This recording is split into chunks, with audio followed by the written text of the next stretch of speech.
హరే కృష్ణ. ఇప్పుడు చాప్టర్ 2లో 26, 27, 28, 29, 30 ఇవి 5 అయిపోగొట్టిద్దాం. సో ఇప్పుడు ఈ 26 శ్లోకంలో భగవంతుడు ఏం చెప్తున్నాడు? ఓ అర్జున, ఒకవేళ ఆత్మ అనేది పదే పదే పుడుతుంది, పదే పదే మరణిస్తుంది అని నువ్వు ఒకవేళ అనుకుంటే అయినా సరే నీకు శోకించడం అవసరమే లేదు. సో ఇప్పుడు దాని మీనింగ్ ఏంటంటే, ఇప్పటి వరకు మనం ఏం తెలుసుకున్నాము? ఆత్మకి జననం లేదు, మరణం లేదు, ఆది లేదు, అంతం లేదు. ఆత్మ అనేది ఎప్పటికీ ఉండేదని మనకు అర్థమైంది. బట్ ఇప్పుడు కృష్ణుడు ఏం చెప్తున్నాడు? రివర్స్ మాట్లాడుతున్నాడు. అంటే ఒక ఐథిస్టిక్ పాయింట్ ఆఫ్ వ్యూలో చెప్తున్నాడు ఇప్పుడు. ఎందుకంటే ఆత్మజ్ఞానం ఎక్కడ మనకు ఈజీ కాదు ఎవరికైనా కానీ. నువ్వు ఈ బాడీ కాదు, ఈ బాడీ లోపల ఉన్న ఆత్మవి నువ్వు, ఈ ఆత్మని నువ్వు ఫీల్ అవ్వాలి. ఇప్పుడు ఇది అంత ఈజీ ఎక్కదు. సో కాబట్టి కృష్ణుడు ఇక్కడ ఏం చేస్తున్నాడు? రివర్స్ మాట్లాడేస్తున్నాడు. ఇప్పుడు సరే, నీ పాయింట్ ఆఫ్ వ్యూలో నువ్వు ఆత్మ చస్తుంది, ఆత్మ పుడుతుంది అని అనుకున్నా పర్లేదు, అయినా సరే నువ్వు శోకించడం అవసరం లేదు. అంటే ఇక్కడ పాయింట్ ఏంటంటే, ఇప్పుడు నువ్వు అనుకోవచ్చు ఈ ఆత్మ అనేది ఇటువంటిది ఏం లోపల లేదు, కేవలం ఈ బాడీ అంతా కెమికల్ ఎలిమెంట్స్, మెటీరియల్ ఎలిమెంట్స్ అంతా గ్రూపుగా ఫామ్ అయ్యి ఒక బాడీ తీసుకొని ఆటోమేటిక్గా ఒకసారి కాన్షియస్నెస్ ఇట్లా ఉద్భవిస్తుంది, చైతన్యం లోపల నుంచి ఇలా ఉద్భవిస్తుంది అని నువ్వు అనుకున్నా పర్లేదు. అంతే, ఇవి కెమికల్ కాంపౌండ్సే కదా, అంతా కెమికల్ కాంబినేషనే కదా ఇదంతా. సో ఇప్పుడు కెమికల్ కాంబినేషన్స్ పోతున్నాయి. ఇప్పుడు భూమిలోంచి తయారైన కెమికల్ కాంబినేషన్స్ ఒక బాడీ తీసుకొని మళ్ళీ అదే భూమిలోకి అదే కెమికల్ కాంబినేషన్స్ వెళ్ళిపోతున్నాయి. ఇప్పుడు లోపల ఆత్మ లేదు అంటే దాని మీనింగ్ ఏంటి? బాడీ అంతా కెమికల్ కాంబినేషనే. ఈ కెమికల్ కాంబినేషన్ కోసం ఎవరైనా ఏడుస్తారా ఇప్పుడు? సో ఇప్పుడు ఆ కేసైనా సరే నువ్వు ఏడ్చడానికి రీజన్ ఏం లేదు అర్జున ఇక్కడ అంటున్నాడు భగవంతుడు. ఇక నెక్స్ట్ మనకి ఫేమస్ శ్లోకం, అందరికి తెలిసి ఈ శ్లోకం: పుట్టిన వానికి మరణము తప్పదు, మరణించిన వానికి జన్మము తప్పదు, కాబట్టి ఈ అనివార్యమైన దానికోసం నీవు శోకించవద్దు. జీవాత్మ అనేది ఏం లేదు లోపల, కేవలం ఈ చైతన్యం, ఈ కాన్షియస్నెస్ ఏదైతే ఉందో ఈ కేవలం ఈ శరీరం నుంచే తయారవుతుంది అనుకుందాము. సో ఆటోమేటిక్ గా అందులో మనం ఏడడానికి కూడా ఏం లేదు కదా. ముందు వీళ్ళు లేరు, ఇప్పుడు వచ్చారు, మళ్ళీ ఉండరు. దానికెందుకు అంత బాధ? ఎలా అంటే, చిన్నపిల్లలు మట్టితో బొమ్మలు చేస్తారు, వాళ్ళ ఆటలు అయిపోయిన తర్వాత మొత్తం డిస్మాంటిల్ అయిపోతుంది. అంతే కదా మరి ఈ బాడీస్ కూడా పంచభూతాలతో తయారైంది శరీరము, ఏదో కాన్షియస్నెస్ లోపల నుంచి వచ్చింది, మళ్ళీ తిరిగి మట్టిలో కలిసిపోతుంది. డెత్ అంటే ఏంటి? డిస్మాంటిల్. అంతే, ఎక్కడి నుంచి తయారైందో అక్కడికి వెళ్ళిపోతుంది బాడీ, అంతే. దానికి ఎవరు ఏడుస్తారు? సరే, మరి ఇప్పుడు గిన నువ్వు సోల్ ఉంది, జీవాత్మ అనేది లోపల ఒకటి ఉంది అని నువ్వు నమ్మావా? అయినా కూడా ఏడవడానికి అవసరం లేదు. ఎందుకంటే ఆత్మ అనేది ఎప్పటికీ ఉండిపోతుంది కదా. మనం బాధపడడానికి వీళ్ళు రీజన్ ఏముంది? ఏమైతుంది? తర్వాత శరీరం మారుతుంది అంతే. వేరే డ్రెస్ వేసుకుంటున్నారు వెళ్ళి వాళ్ళందరూ, వాళ్ళైతే ఎక్కడికి వెళ్ళట్లేదు కదా. అలా ఆ పాయింట్ లో ఎక్స్ప్లెయిన్ చేస్తున్నారు. సో ఇప్పుడు నెక్స్ట్ శ్లోకం చూద్దాం ఒకసారి. మరి ఇప్పుడు శ్లోకం నెంబర్ 29లో, కొందరు ఈ ఆత్మని ఆశ్చర్యమైనదిగా చూస్తారు, కొందరు ఆత్మని ఆశ్చర్యమైనదిగా వర్ణిస్తారు, మరికొందరు ఆత్మని ఆశ్చర్యమైనదిగా వింటారు, మరికొందరు ఇవన్నీ విన్న తర్వాత కూడా అసలు ఆత్మని అర్థం చేసుకోలేరు. ఈ మెటీరియల్ బాడీతో, ఈ మెటీరియల్ వరల్డ్ లో ఫుల్ గా అటాచ్ అయిన ఒక వ్యక్తి ఆత్మని అర్థం చేసుకోవడం ఎంత కష్టం అంటే, ఈ ప్రీవియస్ వీడియోలో చెప్పాను, ఆత్మ అనేది ఇన్కన్సీవబుల్, దొరకదు మైండ్ కి. అయితే ఆత్మ అర్థం కాక లేదని అన్నా అంటారు, లేకుంటే ఆత్మ ఉంది కానీ వాళ్ళ అండర్స్టాండింగ్ వేరే ఉంటుంది. అంటే మెంటల్ స్పెక్యులేషన్ ఉంటుంది అంతా.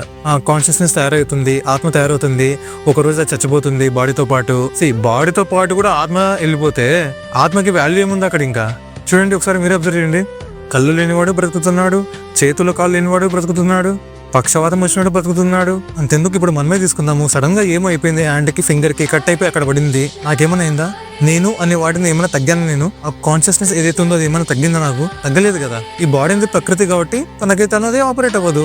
ఇప్పుడు ఫింగర్ కట్ అయిపోయింది, అక్కడ పడింది ఫింగర్, ఆపరేట్ అవ్వచ్చు కదా అక్కడి నుంచే. ఎందుకు ఆపరేట్ అవ్వదు? ఎందుకంటే కాన్షియస్నెస్ వెళ్ళట్లేదు అక్కడికి. ఇన్ని రోజులు ఇక్కడ అటాచ్ అయింది కాబట్టి ఫింగర్ వెళ్తుంది, కాన్షియస్నెస్ పాస్ అవుతుంది లోపలికి, కాబట్టి ఫింగర్స్ ఆరుతున్నాయి ఇట్లా. అది ఫింగర్ కట్ అయిపోయి అక్కడ పడింది, కాన్షియస్నెస్ రీచ్ అవ్వదు అక్కడికి. కానీ నేనేమైనా తగ్గానా? నాలో నేనేమైనా తగ్గిపోయానా? లేదు కదా. బాడీలో ఒక పార్ట్ తగ్గిపోయింది అంతే. అలా బాడీకి ఎప్పుడేం జరిగినా ఆత్మకి మాత్రం ఏం జరగదు. సో ఈ బాడీతో, ఈ వరల్డ్ తో మనం ఎక్కువ అటాచ్ అయి ఉంటాం కాబట్టి ఈ సోల్ అనేది తనను తాను తప్పుడుగా ఐడెంటిఫై చేసుకుంటూ ఉంటుంది ఇక్కడ. కాబట్టి తన గురించి తానికే అర్థం కాదు. చూడండి, ఎలా అయితే చిన్నపిల్లలు ఉంటారు కదా, వాళ్ళ బొమ్మలతో ఆడుకుంటూ వాళ్ళ టైంతో అలా బిజీగా ఉంటారు. సో వాళ్ళకి ఈ గవర్నమెంట్ పాలసీలు, సైన్స్ అండ్ టెక్నాలజీ ఇలా ఇంత గొప్పవి అర్థం కావు వాళ్ళకి. ఎందుకంటే వాళ్ళ వరల్డ్ లో వాళ్ళు బిజీగా ఉన్నారు. ఆ విధంగా ఏ పర్సన్ అయితే మటీరియలిస్టిక్ లైఫ్ లో ఎక్కువ అటాచ్ అయి ఉంటాడో అతనికి ఆత్మతత్వం, సెల్ఫ్ రియలైజేషన్, ఈ సెల్ఫ్ అవేక్నింగ్ అనేది జరగదు. అంత ఈజీగా అర్థం కాదు ఆయనకి. అంతే కదా. చిన్నపిల్లడు చిన్న బొమ్మ కారు కోసం ఏడుస్తున్నాడు, పెద్దోడు పెద్ద కారు కోసం ఏడుస్తున్నాడు. తేడా ఏంటి? Both are made of matter. రెండు భౌతికమే కదా, రెండు మెటీరియల్ ఇంగ్రీడియంట్స్ తోనే కదా తయారైంది. స్పిరిచువల్ వ్యూలో, సోల్ పర్స్పెక్టివ్లో, అంటే నీ సెల్ఫ్ పర్స్పెక్టివ్లో మ్యాటర్కి వాల్యూ లేదు. Matter doesn't have any value. ఏంటి? సోల్ పర్స్పెక్టివ్లో, ఆత్మజ్ఞానంలో ఎప్పుడైతే అది మనకు లేదో, ఈ బాడీ అంత అనుకుంటాము, ఇదే సర్వస్వం అనుకుంటాము, ఈ లైఫ్లో మునిగిపోయి ఉంటాం మనం. కాబట్టి ఈ సెల్ఫ్ నాలెడ్జ్, ఈ సెల్ఫ్ ట్రూ నాలెడ్జ్ ఏదైతే ఉందో అది ఎక్కదు అంత ఈజీగా. సో సోల్ పాయింట్ ఆఫ్ వ్యూలో, ఆత్మ లెవెల్లో ఆలోచిస్తే నీకు కలిగే ఈ మెటీరియల్ సుఖాలు, మెటీరియల్ దుఃఖాలు రెండిటికి వాల్యూ లేదు. అంతే కదా, అసలు నీకు సంబంధం లేని చోటు ఇది. ఈ బాడీ నువ్వు కాదన్నప్పుడు ఈ బాడీకి సంబంధించినది ఏది నీకు కాదు. అది అర్థం చేసుకునేంత వరకు పుడుతుంది, పోతుంది. అంటే కొత్త కొత్త బాడీలోకి ఎంటర్ అవుతుంది, ఎగ్జిట్ అవుతుంది, ఎంటర్ అవుతుంది, ఎగ్జిట్ అవుతుంది. ఇదే రిపీట్. ఎప్పుడైతే తన గురించి తాను తెలుసుకుంటుందో, అలాగే భగవంతుని గురించి తెలుసుకుంటుందో, ఆ జన్మ తనకి చివరి లైఫ్. ఇంకా మళ్ళీ ఇంకో బాడీలోకి వెళ్ళదు. అది ఇంకా అదే ఫైనల్. ఇంకా తనకి అలా అర్థం చేసుకునే వరకు వస్తుంది, పోతూ ఉంటుంది, అంతే. సో ఇప్పుడు తర్వాతి శ్లోకంలో కృష్ణుడు ఇంకా కన్క్లూడ్ చేసేస్తున్నాడు, ఇంకా అయిపోగొట్టేస్తున్నాడు ఇంతటితో. ఏమంటున్నాడు భగవంతుడు? ఓ అర్జున, దేహమునందు ఉన్న ఆత్మ చావు లేనిది, కాబట్టి ఇక్కడున్న ప్రాణుల గురించి నువ్వు శోకించడం తగదు. భగవంతుడు ముందేం చెప్పాడు? పర్లేదులే, ఇదంతా మెటీరియల్ ఎలిమెంట్సే కదా, కెమికల్ కాంబినేషనే కదా అంతా, వీటి కోసం ఎవరు బాధపడతారో అన్నట్లుగా మాట్లాడాడు. సో ఇప్పుడు బీయింగ్ గాడ్, అతను భగవంతుడు కాబట్టి యాక్చువల్ నాలెడ్జ్ ప్రెజెంట్ చేయాలి కాబట్టి ఈ పాయింట్ తో దీన్ని సమాప్తి చేస్తున్నాడు ఇక్కడ. ఏమని? దేహమునందు ఉన్న ఆత్మ చావు లేనిది, దేహి నిత్యం అవధ్యూయం. దేహము అంటే శరీరము, దేహి అంటే శరీరంలో ఉండే జీవాత్మ. ఎవరైతే లోపల ఉంటున్నారో వారికి ఎప్పుడు ఏమీ జరగదు. అసలు చూడండి ఒకసారి, మనము ఈ నాలెడ్జ్ కి అట్రాక్ట్ అయిపోవాలి. ఎంత ఫ్యాసినేటింగ్ గా ఉంది ఈ నాలెడ్జ్ అసలు. అవునా, నేను ఎటర్నలా? నేను ఎప్పుడు ఉండేవాన్నా? అంటే నేను ఇప్పుడు ఇక్కడ ఫ్రెష్ పీస్ ఏం కాదా? ఎప్పుడు ఉండేవాన్నా నేను? అంటే ముందు నేను ఎవరిని? ఈ 25 ఏళ్ల వయసు గురించి నాకు తెలుసు. దీనికంటే ముందు నేను ఎవరిని? 25 ఏళ్ల వయసు కేవలం శరీరందే. ఆలోచించలేదా మనము దీని గురించి? ఇప్పుడు 10th అయిపోయింది, 10th తర్వాత నేను ఏ కాలేజ్ జాయిన్ అవ్వాలి, ఇంటర్ ఎక్కడికి వెళ్ళాలి, ఆ తర్వాత ఇప్పుడు ఇంటర్ అయిపోయింది, డిగ్రీ తీసుకోవాలా, బీటెక్ తీసుకోవాలా, బీటెక్ లో ఏ కోర్స్ తీసుకోవాలా, లేకుంటే డిగ్రీలో ఏ కోర్స్ తీసుకోవాలా, ఇప్పుడు బిజినెస్ ప్లాన్ చేయాలి, ఏ బిజినెస్ ప్లాన్ చేయాలి, నేను ఎక్కువ గ్రోత్ ఏది ఉంటే అది ప్లాన్ చేయాలి, నన్ను నేను అప్డేట్ గా పెట్టుకోవాలా. ఈ లైఫ్ గురించి ఇన్ని చర్యలు తీసుకుంటున్నాం కదా, నెక్స్ట్ ఏంటి, నెక్స్ట్ ఏంటి, నెక్స్ట్ ఏంటి అని ఈ థాట్ అయితే మనకు ఉంది కదా. కానీ ఇప్పుడు అసలు ఏంటి? నీ నెక్స్ట్ బాడీ ఏంటి? ఆ బాడీలో నీ లైఫ్ ఏంటి?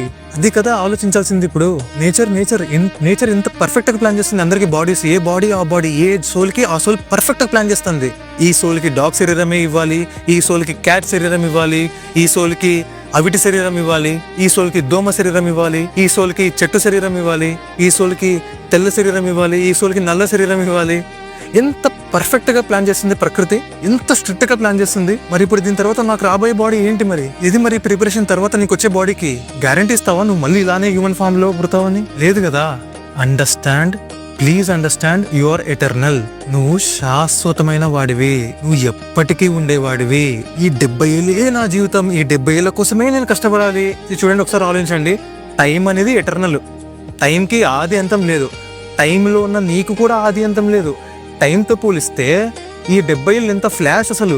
60-70 ఏళ్ళ మన లైఫ్ జస్ట్ ఫ్లాష్ లాగా అంతే.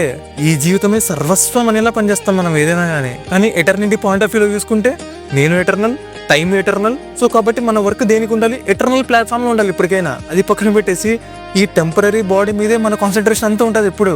సో ఇప్పటి వరకు మనం ఏదైతే చర్చించుకున్నామో this is the just beginning knowledge of Bhagavad Gita. Bhagavad Gita ఇప్పుడే మొదలైంది. Understand that, please understand that you are eternal, conscious, spiritual being. ఈ డెడ్ మ్యాటర్ తో ఐడెంటిఫై చేసుకోకండి, లోపల ఉన్న కాన్షియస్ ని ఫీల్ అవ్వండి. And remaining we will continue in next video. Thanks for watching. Hare Krishna.